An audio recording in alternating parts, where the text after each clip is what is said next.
Come forward. I feel I'm in Cairo and you are in Alexandria.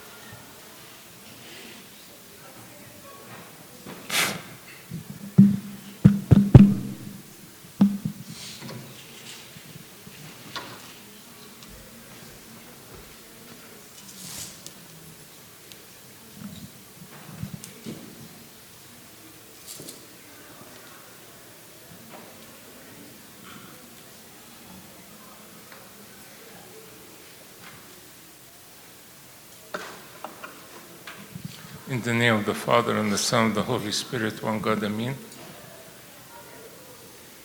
It's a great blessing to be here in this beautiful church. It's probably my favorite church in the Diocese of Los Angeles, so I love coming to pray here in this beautiful nature, and thank you to Father Bishoy and Father Macarius, and indeed to all of you for this blessing and the blessing of this the great fast of our Holy Fathers, the Apostles. May their prayers and intercessions be with all of you. I haven't prepared anything to say because Abuna just told me, would you like to meet with the servants? But it is always a blessing to meet with the Sunday school teachers and youth leaders of any parish, because the work that you do, you should not take lightly, or the ministry that you do, because it is one of the most important ministries in the church. It is educating the young, and educating the young that will be, the future leaders of the church, who will, from them may come monks and nuns and deacons and archdeacons and priests. So, and also families.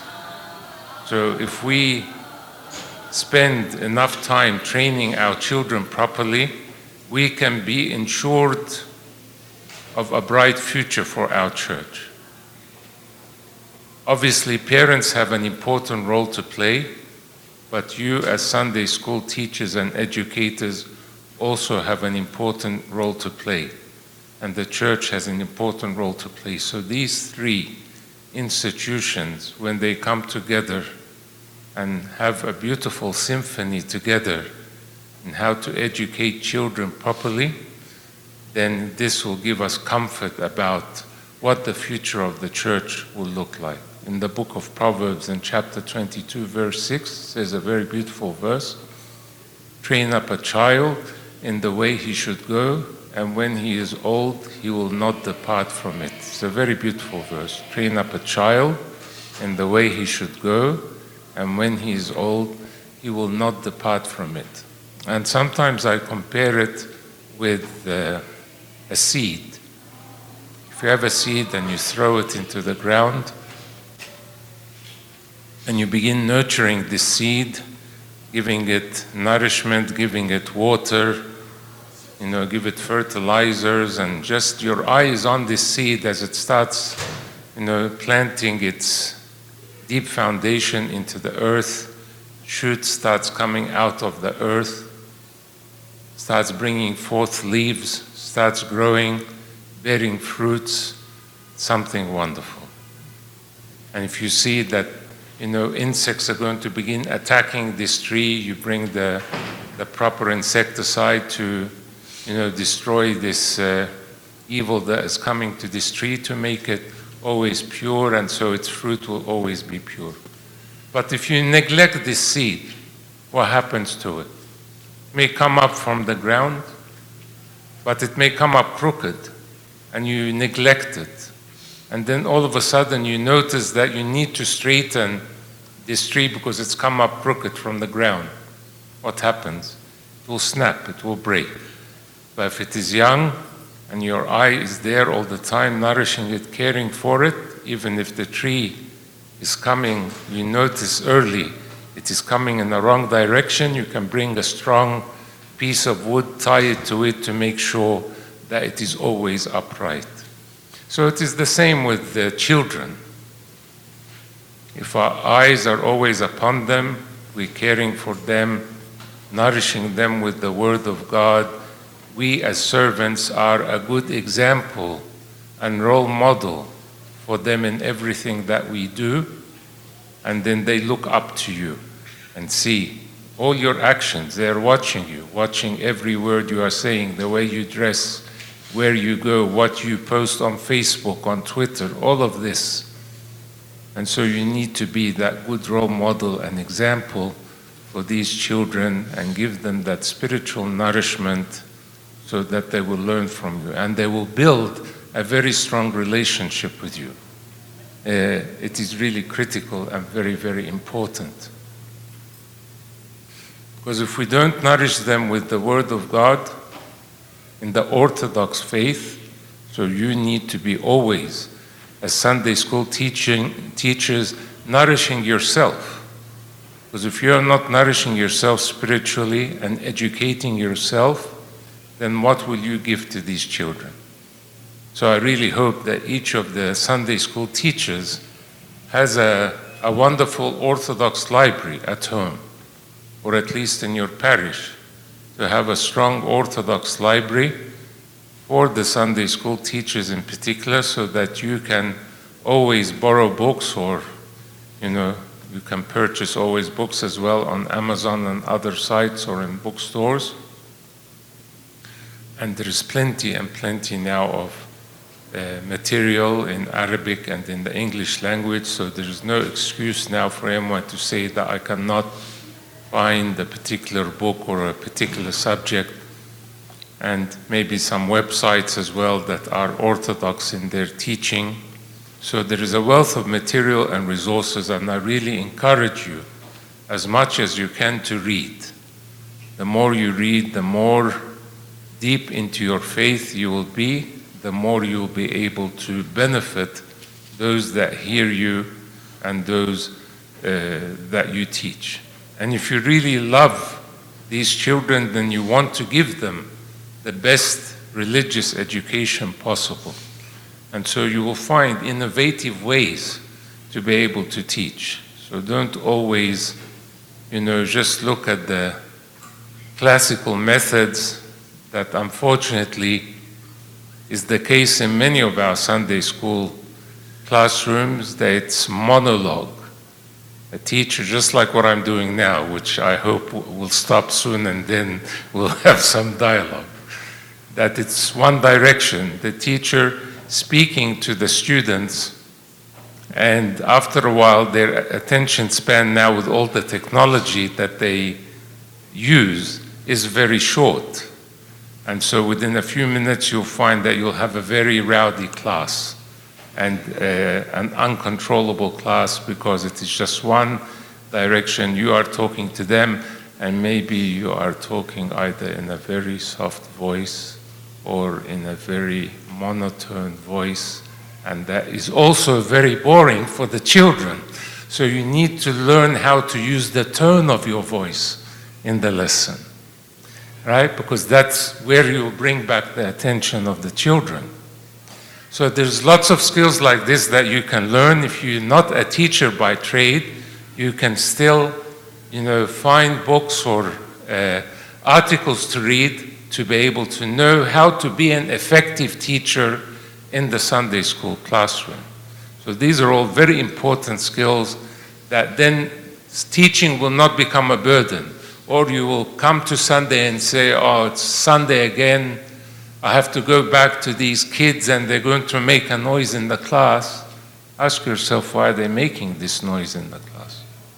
Ask yourself why, for example, I think the system would be the same, similar to Australia. In primary school, one teacher spends all day with the same children, right? For the whole year.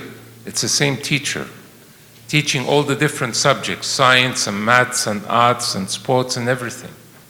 How can this same teacher keep the attention of these children for 6 hours a day and always engaged? First, because the teacher is very well prepared, has planned out the lessons, what they're going to say, how to make the day interesting, and also interactive, so that the children are engaged. The amazing thing about this is what? Even though that this is what teachers do today, this is what Saint Archdeacon Habib Gerges was calling for 100 years ago. In one of his books, he speaks about this. He speaks about the teacher as a facilitator for education, right? Not rote learning. He started like that with a simple catechism. When he started the Sunday school movement in 1900 at St. Mary Church in Fagala in Cairo, he wrote a very simple catechism, question and answer method, in a small booklet. I have it. So he wanted to teach the children the basic tenets of Orthodox faith this way. Who is the Trinity? And then he will answer. Who is Saint Mary? And the answer. Faith. And it was done by rote learning. Say the question, they would give him the answer. And they would learn it by heart. But this is not an effective way of teaching. But this is how teaching was done in Egypt at his time, and before that through what was known as the Kutab system. Kutab system was blind scribes or cantors that were chanting the hymns in the church, And they would also gather the children to teach them the hymns and some other things in the courtyard of the church. But that's how it began. But then he began to develop his idea of education, and he began reading extensively. It's amazing. When you read his work, you can see he was reading Western writers and philosophers and educationalists. He was reading, for example, the German scholar and educationalist called Friedrich Froebel, who was the one who established the kindergarten. He was reading him, right? And he translated some of his work in his books. And so he was saying that, the teacher there is a facilitator, to facilitate, to give the children the opportunity to investigate and to learn on their own. And then he says some even more fascinating things. He says that education should be a happy environment. It should be something enjoyable for the children. I don't think maybe today in Egypt you'd hear these words, that education is something that is fun and enjoyable and so on. I remember when I was doing my PhD at Fordham University, we studied a book about joy in education. Habib Girgis was talking about that 100 years ago. Fascinating. But he was certainly a man ahead of his time. I can say a lot about Habib Girgis, but maybe on another occasion we can have a one-day seminar together and we can see how we can benefit from his legacy and vision in our work today, and we can have some open dialogue about this. But with these brief comments, I would love to open to hear your opinion about this or anything else you wish to discuss, because as I said, your role is critical and your role is very important. You are, forming these very young souls to become strong, mighty, Orthodox Christians. And don't think that just this 1 hour you are spending with them every week is going to be forgotten. I still remember my Sunday school teachers when I was back in Sydney, growing up there, and the effects that they had on me because of the way they were dealing with the children. Your children also will never forget you if they feel that you really care and you really love them and they are learning from you. Train up a child in the way he should go, and when he is old, he will not depart from it. Thoughts, questions? Opportunity to ask Sayyidina.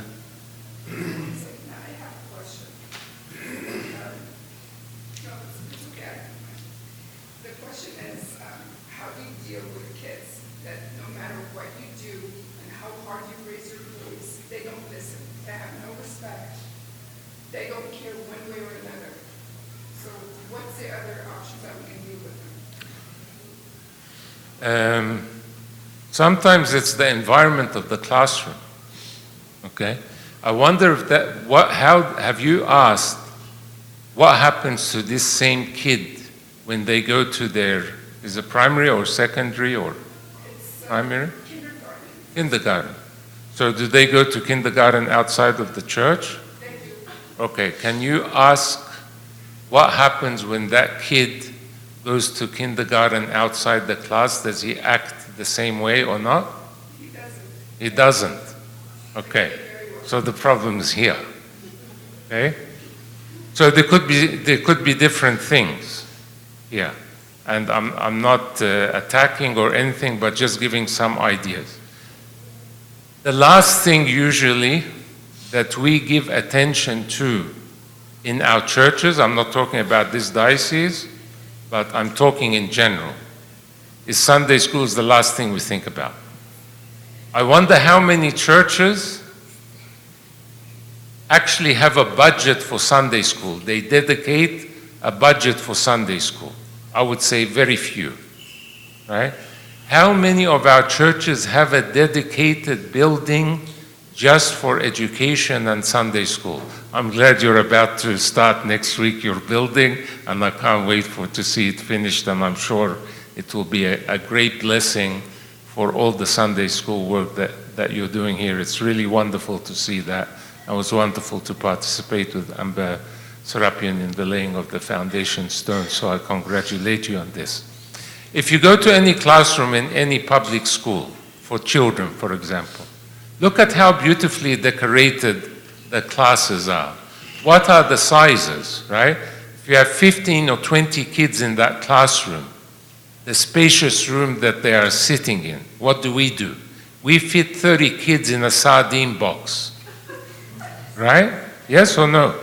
I know in my diocese when I was in Melbourne, that's what was the case in most of the churches, right? They buy a house next to the church. It's got 3 or 4 bedrooms, right? And you put 30 kids in one of those bedrooms, and they call it a classroom. And you expect the kids to sit there quietly, and sometimes with no air conditioning or fan or anything, and it's, 80-degree heat. Yeah, or the opposite, or it's very cold. So, and then in the public schools, you find that the classroom is so well lit. The temperature is perfect. All the work of the children is put up all around the room so that they are proud of the work that they have achieved and what they have colored in, etc., or the project they have done, and the teacher displays it, brings the parents in to have a look. Yeah, it's completely different to what we do. If we really care about these children, I really believe so much more attention in all of our parishes needs to take place in having a dedicated building for Sunday school and for education. And so this could be part of the problem, I don't know. Sometimes, of course, some of the children, they do have a problem. They may have ADHD, right? So they have attention deficit disorder. So obviously with cases like that, then you need to have, medical assistance with something like this. But maybe also to think what other ideas you could do in your classroom, to attract this child, or maybe to give them more attention or an activity or a responsibility that they could do in the classroom that they feel important and feel that they are participating and at the same time they are learning something. So there's many, many different techniques that you could try. But one thing I urge you not to do is do not kick that kid outside your classroom, no matter what, right? Because then you're killing that child, right? He will hate Sunday school and never want to go to Sunday school again. But try and find, and maybe with some educationalists in your parish, I'm sure you can resolve that issue. Thank you. That's an important question. If you kindly give us an example how to prepare the lesson in a way it will mean and be interested for the children. I know it's a broad question, it's big. Yeah, that's a whole topic. And it's big, but if you just highlight it in a few minutes, like how the principles or the main guideline to make it attractive and make it practical to get the message to the children. Yeah. Again, it will depend on which age group that you're talking about, right? So every age group you will use different methods. But obviously storytelling is very important. Everyone loves to hear a story, right? And if the story has a very powerful special meaning to it, it will, then people will remember it and will remember what the lesson was about. And if you notice, I did that several times in the sermon today, right? I told several stories to be able to, stress the points that I was trying to make. So storytelling, usually at any age, obviously, you use the appropriate story for whatever age group that you are using is always a very effective method. You could also, for some age groups, you could get them to act out, to give them part of or some of the characters in a particular lesson that you're giving, right? And either to act it out. You could use some of the technology now that is out there that could be suitable for some of the lessons, but these are like some visual aids to use. I spoke about the tone of voice, how to use your voice, how to, your voice to be very well heard in the classroom, and the tone of voice that you use, and when to raise your voice, when to lower your voice. This is all very effective methods in teaching for the different age groups. And then to prepare well. Many of us, because we're so busy with so many things, the last thing we think about is preparing our Sunday school lesson. So when do we do it? 5 minutes before the lesson? That morning before we come to church? The night before on Saturday evening, perhaps? But what about if we start thinking about the lesson right after we finish the one before it? So we finish the lesson Sunday and we start thinking about preparing what am I going to do, right, to bring, the important points that I want to the children next week. Right, so it gives you the whole week to start thinking about it. What books are you going to read to edify yourself about this lesson for you personally? So don't just think about the lesson as something that you are imparting knowledge to the children, but what are you as a servant going to benefit from this at your level? Right? So this is also an important part. So if you spend a few hours, during the week, really, if you really care enough about these children, you'll be able to build a very powerful lesson that will be attractive and will engage with the students. At the older level, you can also engage in dialogue with them, right? The teenagers love to speak. So to have topics where, you give them some information, but then you open up into dialogue and discussion with them, get their opinion, and, to be able to understand how they're thinking, to be able to guide the discussion in the right direction. And when you see that things, maybe they are, hearing things in the school that is not orthodox or not biblical, then you as a teacher need to be able to guide them and give them the resources why that this is not correct. So this is really a very huge topic. This only very, very few snippets, but I'll be happy to expand on this on another occasion in a full lecture about this because it's very important. Thank you.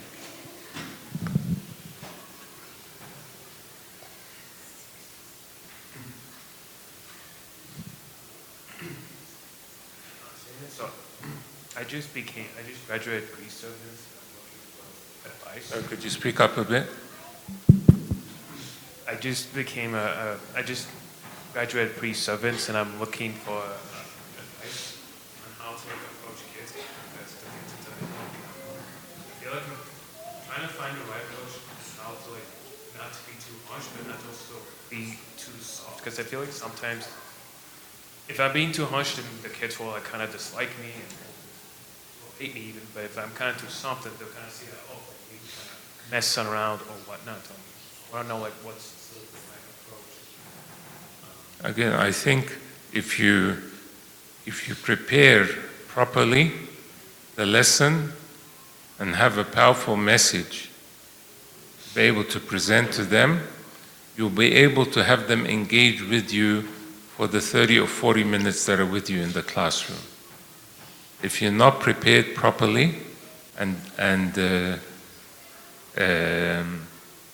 haven't spent enough time preparing yourself spiritually and preparing the lesson, then it will be a disaster. Right? We've all experienced that before. Right?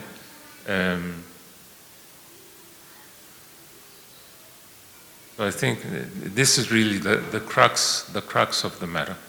But showing love, humility, going down to their level, right? Don't speak at a very high level where they don't understand.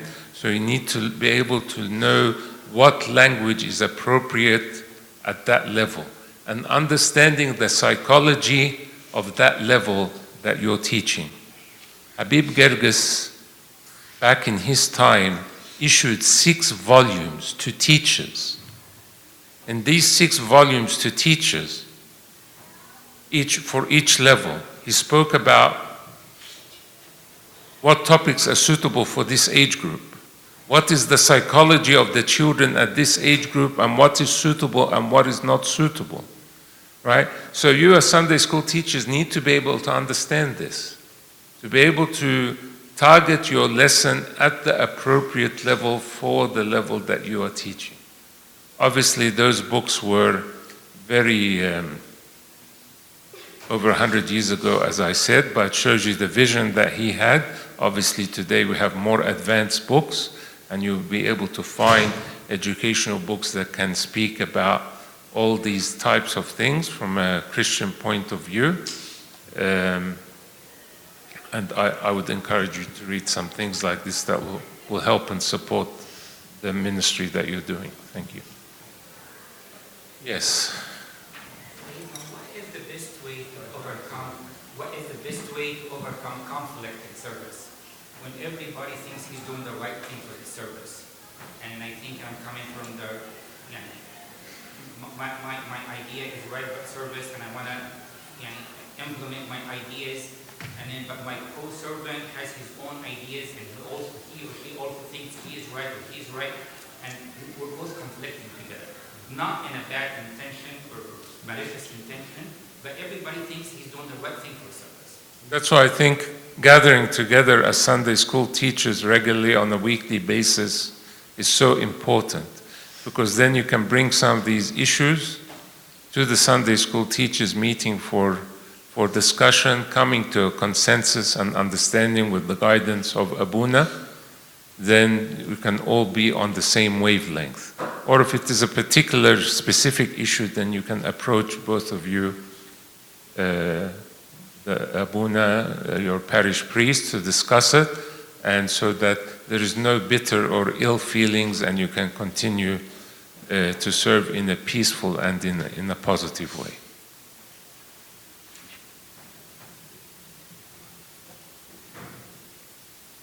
البنات ساكتين خالص. ايه اكلتوا فول كتير النهارده؟ No questions, comments? Yes.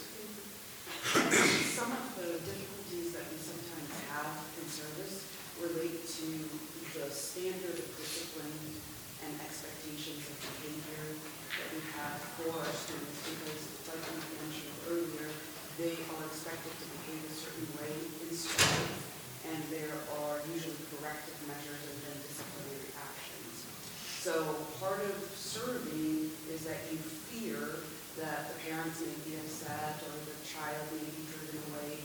So what is the right balance of setting high standards, higher than we would expect in school, while still maintaining the love and preparation? Those are, sort of the prerequisites. But when you've exhausted all of those things, what is the best way to discipline with compassion in your church? I think it's important to have a uniform system. And so I know that His Grace Bishop Krolos at the moment with Ambasrapian are formulating a whole curriculum, new curriculum for Sunday school. I would hope that some of these things would be implemented as well into the new curriculum.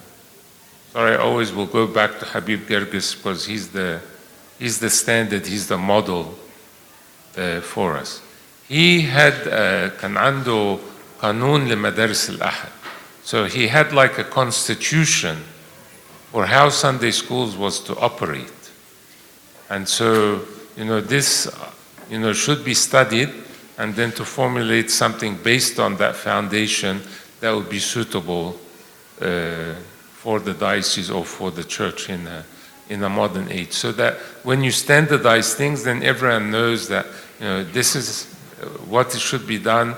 These are the disciplinary actions. If something happens, this is how it should operate, and so on, so that no one can get upset. Everyone is doing this. It's across the board. It's across the whole diocese. Then it's standardized.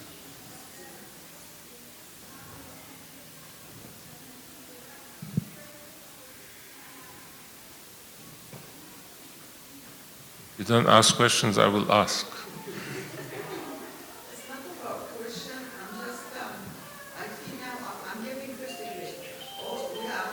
Sorry, I can't hear. We are teaching fifth grade. Like, Fifth grade. Yeah, we are like four of us. The kids are very smart, very, very smart. And at home, when we did the visits, they're very responsible. Like they help their parents, they take care of dogs, whatever. We come to the church after the whole liturgy, after the Sunday liturgy. We go to inside the small room, which I would think I can change that. And we want them to sit down, and I get upset myself about that. And we have the class, and we have memorization, and we want to listen. And their only attention is to play with each other, especially here in America. I raised out in Egypt. The only time the kids meet is Sunday school or in the church. So their attention, even if they hit each other all class long. So what we do is we keep shouting at them. It doesn't matter what we do, gifts or PowerPoints or simple games. Most of my class are boys. So I'm thinking, I don't know if it's right or wrong, but I don't know even how to do it. I think we need to have games. The class through the game. I mean, the lesson through actual play. I don't know how. Is that correct or wrong? Our curriculum is not that way. And if I keep shouting at them every Sunday school, this is not good. They're going to think that Sunday school. Abuna, did you want to say something? I'm going to say my own opinion, but I don't know what the policy of the diocese here is. This is just my personal opinion. I don't think Sunday school works on Sunday after liturgy. Right?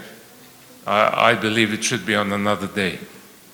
I believe it should be maybe on a Saturday afternoon or Saturday morning after, when there is more time, when there is not hundreds of other people in the church and parents knocking on the door of the Sunday school class. They have another appointment, they want to take their kids. I think it loses its power and what is the aim. And the kids are tired after the liturgy, they just want to eat, they want to play. But if they come especially, and they know coming especially for Sunday school, and it's a more relaxed atmosphere, and especially when you have your new building and you have, larger classrooms and more better facilities, I think maybe that will change a little bit of the dynamics there. But I don't know, that's just my personal opinion.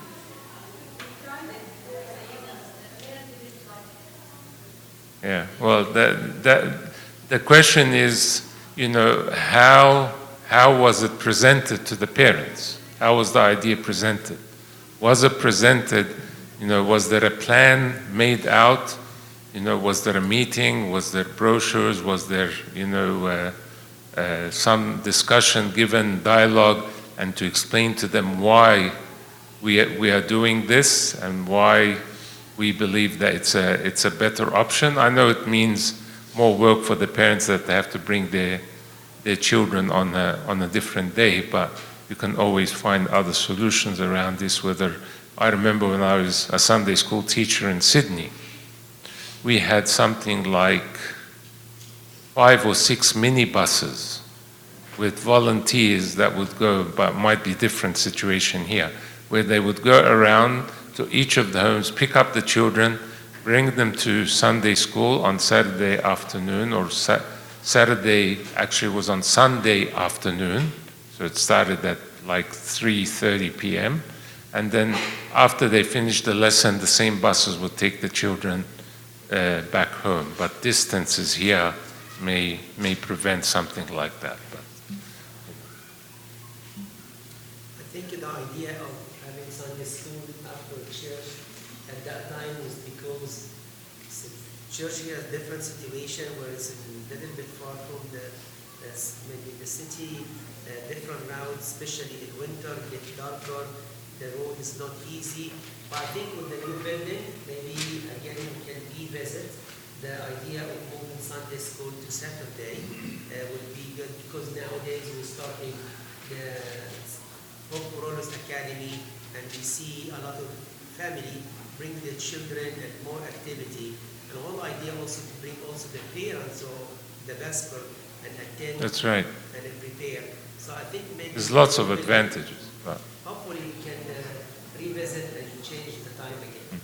But, it's something that you have to discuss on your parish level. I will not get involved in that. I'm just giving an opinion.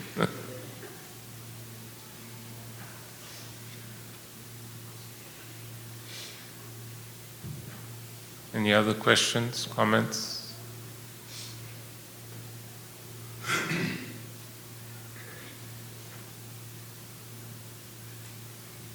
Thank you very much for your attention.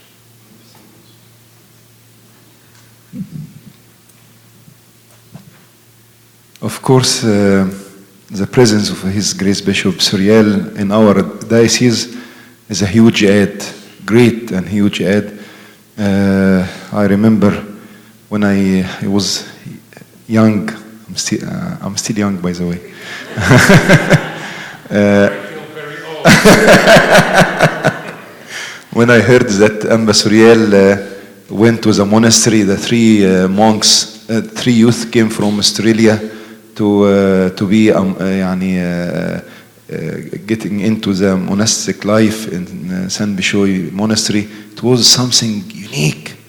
And when I met with Sayyidina, Angela and me, right after his grace ordination, it was around 97, 98, and Sayyidina was very close to His Holiness Bob Shenouda, and the first fruits of the immigration land, to be ordained as a monk, to be ordained as a bishop. And Sayyidina, as you notice, he did his PhD in education according to the teaching of Saint Archdeacon Habib Girgis.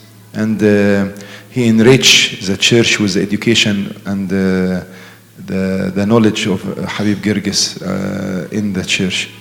Hopefully one day, Sayyidina, we will have General Assembly for our region, for Sunday school teachers, enlightening teaching of Habib Girgis. It will be amazing. And Sayyidina عنده طبعا a great book about Habib Girgis. Most of you have it or heard about it. Thank you, Sayyidina.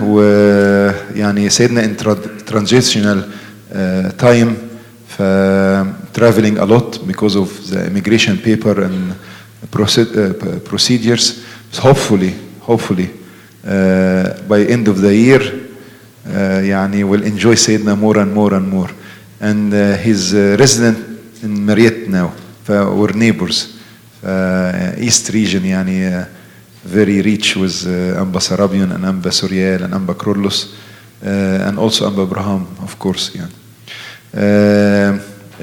Quick كده announcement. After the 4th of July, we'll start demolishing the Sunday school. If you want to take pictures for memories, if you want to take selfie with the old building, you can go. But try to bring all your stuff. And we put just signs for the classes. Any notice about there is something wrong with Next Sunday school will be downstairs. This coming Sunday will be downstairs. There? Yeah, we'll do it. Yeah, hopefully during this week. Yeah, but it's empty and open, right? Okay. And yes, we put signs. You can go see your classes. Yeah, hopefully, it's not the best condition. It's temp just for less than 1 year. So it's roomy, and light and more air, and of course, it's better than what we had. Yeah. But it's temp. هتلاقوا بقى ايه scratches في الوولز. It's okay. Let it go. Hopefully وما فيش بره food, فهتبقى quiet. Hopefully parents will help us. Yes.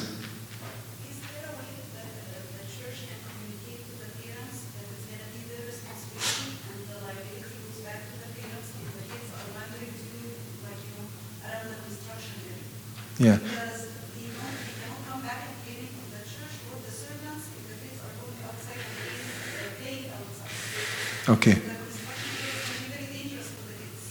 Can I ask you, Ines, to write يعني awareness for the parents during the construction? Can you? Or write it, send it to me, and I will send it to everyone. I will forward to everyone. Can you? In Arabic and in English, or يعني just in English, and I will translate it in Arabic. But prepare something during construction time. Okay? Anything? Angel, communicate with Ines. Your thoughts, put it together, and Ines will write it down. Anything else? Yes. I think that should sign a waiver, just to be on the safe side. For parents, waiver for what? Or anyone that gets searched by the construction site, that they read and they know what's going on. Yeah. So they don't come back and face the church. By the way, our contractor is American company and has a procedure and fences and safety precautions. Yeah, but if someone by jump the fence and gate, yeah, of course, yeah, fence and gate, yeah, yeah, they took a few $100,000 just for this mobile. Irene, yeah.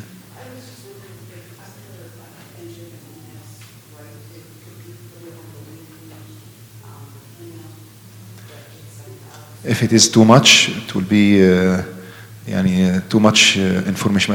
We can repeat it twice or 3 times على فترات كده ممكن نبعتها يعني. Anything else? Next week مفيش youth مفيش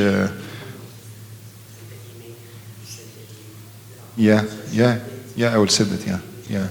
برضو by your knowledge احنا يعني revive اليوث ميتينج. فبرضو for your knowledge الكيرفيو تايم during the summer it's 12 and midnight يعني, and in winter time 11 because a lot of kids staying more. وهنبعت برضو لكل البيرنتس عشان يبقوا عارفين لو هو بعد 12 ما روحش دي his problem not the church problem. I think it's very generous 12 دي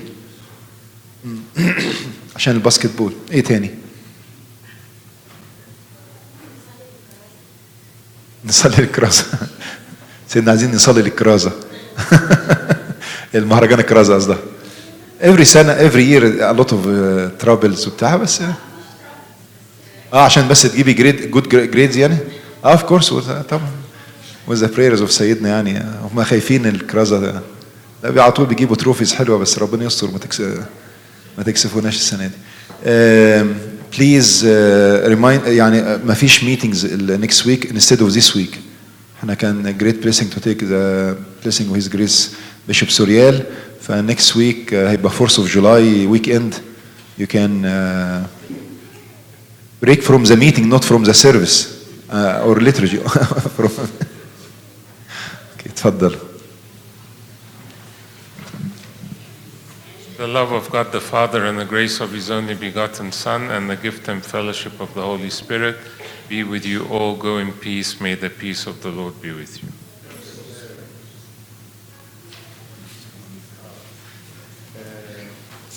Please everyone come in front. هناخد صورة مع سيدنا. Maybe we can squeeze in the ladies side يعني with his grace. everyone come this way please. Shoy and Paul and Bram حبيبي quickly. Bram. You can go first. Photographers.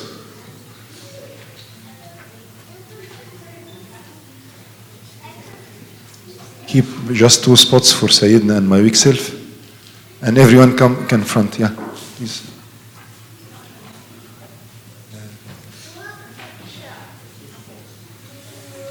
Heidi, can you help with a photo?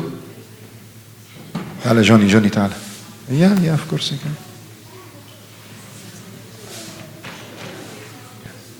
يلا شباب يلا اقعدوا يلا have a seat. Squeeze.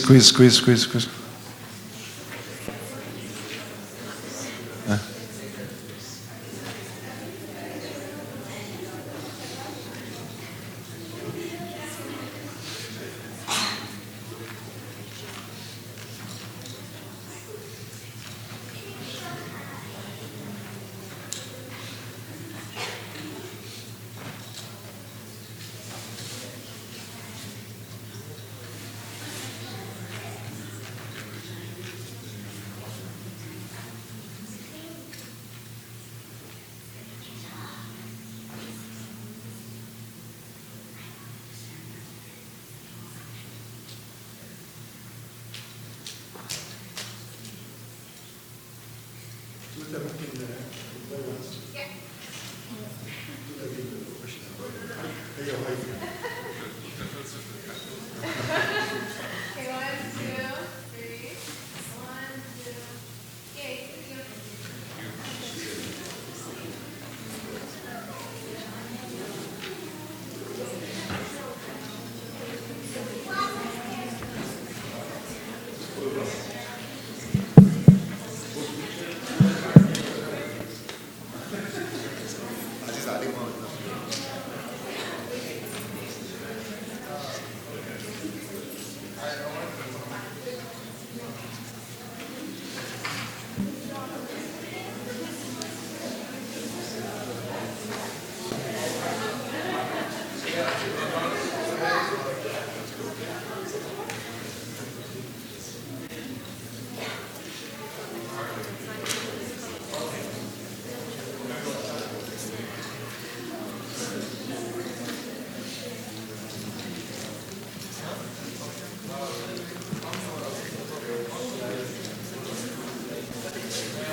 Yeah,